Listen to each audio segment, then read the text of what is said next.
Good day, I'm Stephen McHugh, and this is your JIS News for Thursday, April 6, 2023. Renovation work has been newly completed at the Cobre Juvenile Correctional Center in Spanish Town to provide an improved environment that supports the rehabilitation of juvenile offenders. Work on Block B got underway in July 2022 and was completed in March 2023 at a cost of $34.3 million. It included replacement of the timber-framed roof with raised slab, electrical and plumbing works, refurbishing of bathrooms, updates to the doors and windows, and establishment of security checkpoints. Superintendent of the Juvenile Correctional Center, Molette White, says the improved conditions will have a positive impact on the wards and staff at the facility. As it will offer a larger, spacious, and more comfortable accommodation for our wards.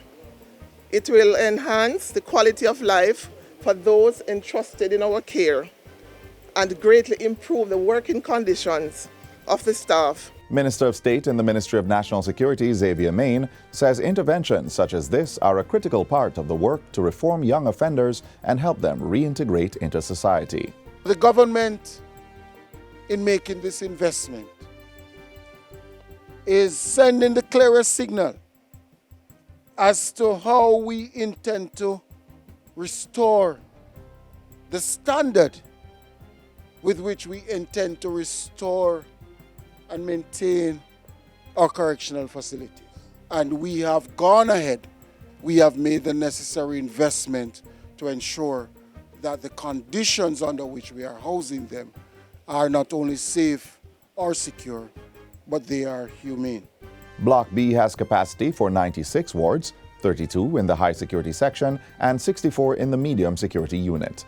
Its renovation follows improvements to Block A, which includes the administrative space, medical facility, classrooms, kitchen, computer lab, and other amenities.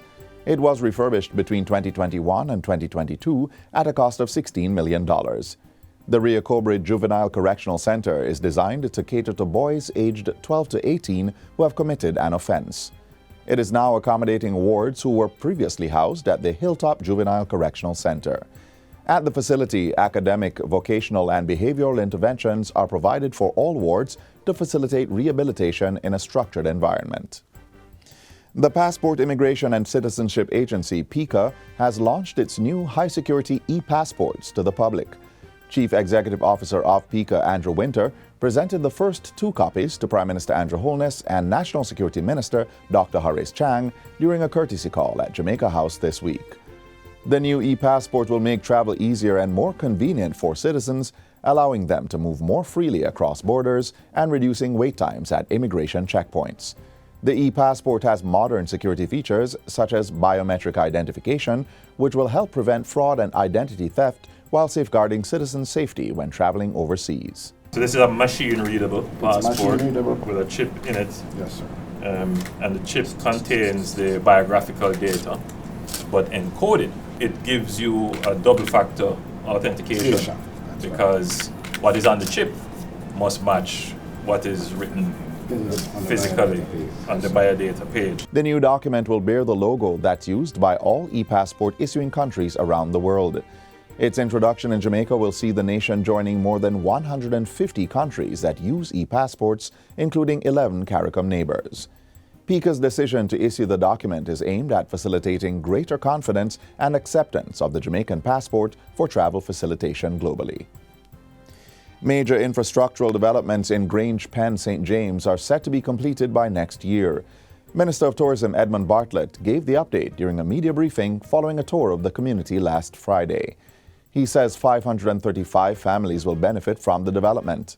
This Grange Pen community, you see the asphalted roads, we have put in water, you see the electrification program with street lights.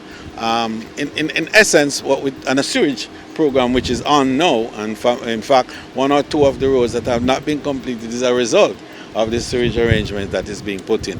The Grange Pen project started in 2019 and is a partnership between the Housing Agency of Jamaica and the Tourism Enhancement Fund, TEF, which is providing the $1 billion financing.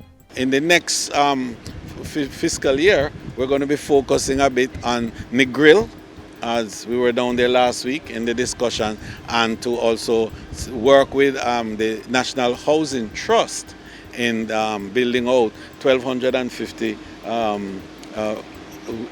houses in the Barrett Hall area that will also be useful for the expansion of the rooms in the Trelawney St James area.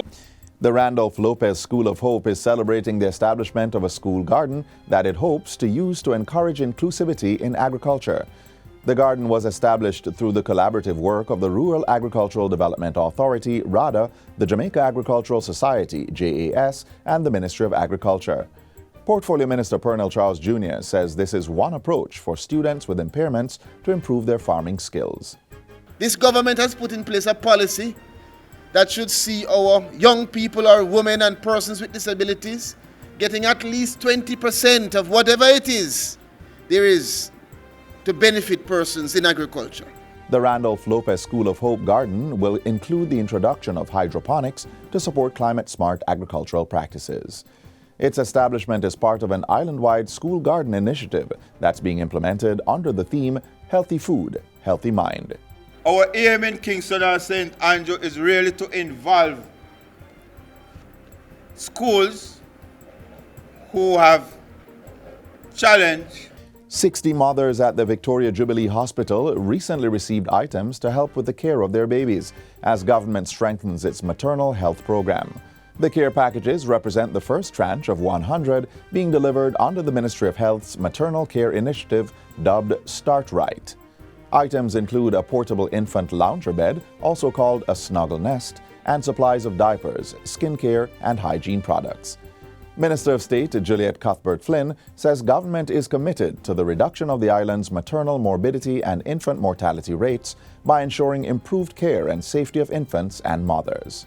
We want to make sure that we get our maternal mortality rate down to 70 per 100,000 live births. We want to get that down. We're not where we should be now. And this program is one such program to make sure that we get our mothers into care, mummies, before you give birth. The Start Right program, which was officially launched in January, will target about 2,000 mothers across all birthing sites to improve modern ultrasound diagnostic monitoring and care packages. Ultrasound devices costing $25,000 are being provided by the American Friends of Jamaica, while snuggle nests with care supplies valued at over $15,000 are provided courtesy of Bailey's Medical Supplies. What this program is trying to do is to respond to the vulnerable mothers of this country, specifically high-risk mummies, low-income pregnant women who we want to receive them into care. What is this? What this kit will provide is providing a starter kit, which is going to facilitate a safe and secure environment in the neonatal period of the baby. And finally, the Ministry of Sport has pledged $20 million in sponsorship for this year's staging of Racers Grand Prix. The return of the event comes after a 3-year halt due to the COVID-19 pandemic. Speaking at this week's launch, Sports Minister Olivia Grange said she was happy to see the event's return, even as she appealed to potential sponsors to provide additional funding. While the business of sport requires the enabling framework from government, it also requires the support and partnership from corporate Jamaica.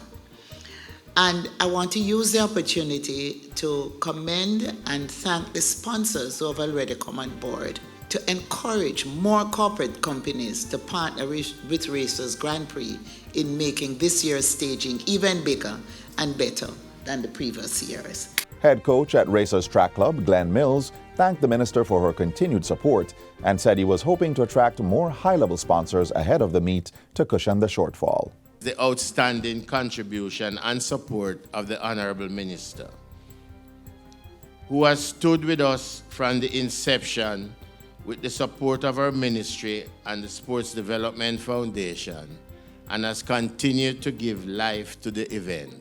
Categorized as a World Athletics Continental Tour event, the Racers Grand Prix, which started back in 2016, featured our very own Usain Bolt in his final race on Jamaican soil in 2017.